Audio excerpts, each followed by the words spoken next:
Assalamu alaykum, Aliya Sultan 322 salondagi barliq xanım qizlar. Bugun sizlarga tunishtirmoqchi bo'lgan taom arabcha taom, ya'ni shaurma. Shaurmaning xamiriga ketadigan materiallar muvofiq miqdorda un, zaytun meyi, bushda zaytun meyi. Andan keyin bir chimdim tuz, muvofiq miqdorda suv bilan xamir yig'ib olamiz. Undan boshqa kebab tamliq qilib go'shtini qo'rib olamiz. Buning ketadigan asli ishlatadigan to'qi go'shtga men kalla go'shtini tanladim. Kala go'shtini nippiz musholatda to'g'ragan keyin bir tal tuxum chiqib, 2 qoshiq kraxmal uni, tuz, kebab uchun uni, qarmuch, oqmuch, zanjibil mushlar bilan tamlantirib olamiz. Tamlantirish vaqti yarim soatdan kam bo'lmasligi kerak. Undan boshqa kapuska. Ya'ni mush kapuskani mushta inchik qalam qilib muvofiq miqdor tuz sepib tayyor qilib olamiz, yumshatib olamiz. Xohlaganlar agar yaxshi ko'rsanlar qizil turib, barangi qalamchisi, ya'ni maydan o'tkazilgan barangi qalamchisi, qizil sebze, bundan başqa tarxamak. Bunun tam kirgizish uchun ketadigan materiallar pomidor qiyami, ya'ni pisoq qatlamasi ishlatgan pomidor qiyami. Bunun halal deb xiti var. Andan keyin mayonez, eng muhimi salat qiyami mayonez. Mushu materiallardan foydalanib yasaladi. Birinchi qadamda xamir yig'ib olamiz. Xamirga muvofiq miqdor tuzni silib, tuzni bek oz solamiz. Zaytun meyi bir 2-3 qoshiq kegidek atrofida qo'yilsa bo'ldi ya. Çünkü buna da bazen hanımlar may koymay itidik. Bunu may koymağa vaktimizde xemirimiz bek qattiq chiqib qoldi hanımlar. Şeytanı topu yemse dese yig'avamı deganga o'xshash azroq may qo'yib etsak, bu texmi tamlik bo'ldi, oson yumshaydi ninimiz. Bunun xemirining chang bo'shligi cho'qim bo'sharoq lag'manning xemirdek bo'lishi kerak. Bek qattiq jug'alsak chalpakka, ya'ni sog'an po'shkilimiz bek qattiq chiqib oldi. Hanım kızlar bayki xemirimizni jug'urib chang bo'shligi mana bushda bo'sh bo'ldi. Bushda ushshoq zo'li qilib olamiz buni. Bir 5-10 minut tindirgandan keyin endi bu har bir jilitni ashuni biz holatda yoyimiz.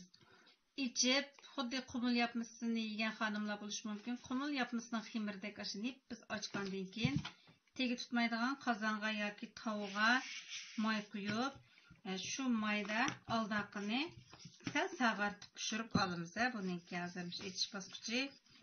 Kazanda mayını kızıtkaç. Bunu şu aldaqını kızartıp alsaq buldu. Bekni biz açımız açqa vaxtımızda.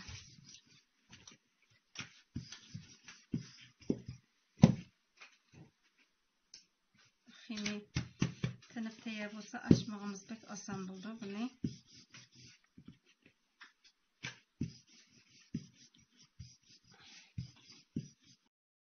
hanım kızlar bayıqqa zoğulumuzda ya müştani biz içib tayyor qilamiz. Mana müştaq nepiz bo'ldi bu. Amdi buni qozonni qizitib azroq mayli olgandan keyin qozonga solamiz. Qozonga silib bir taraf qizarib chiqqandan keyin yana bir tarafini pishirib olsak bo'ldi. Qo'limiz kuyib ketmaydi. Bunda qozonning temperaturasi pek yuqori bo'lmagandan keyin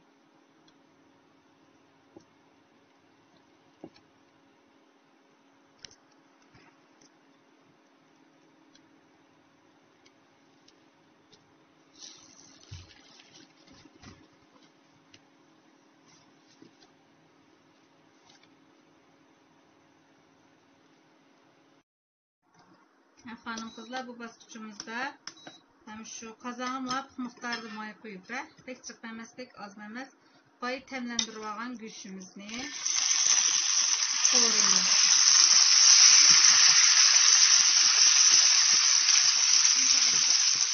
Bunun için bütün doğru vermeklerimiz, tuz vermeklerimiz var. Sonra bunun tuzlarını sakın buldular. İşte qo'rib pishirib qolib ketib bo'lsa uzunroq suvi chiqib qo'yg'usiga suvi butunlay tugab qo'yg'usiga qo'raymiz buni.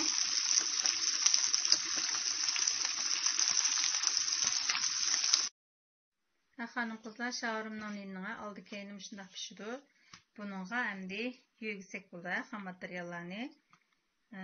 Bunun ichiga endi o'zinglar yaxshi ko'rgan shaklda yegsanglar bo'ldi hanım kızlar. Sağan çelpikonlarniki az nime? Çok kichiklik asosan qisonlar bo'ldi. Go'shtlarni tizib olamiz. Mana yalpaq qilgandan keyin bu go'shtlarni bu shaklda tizib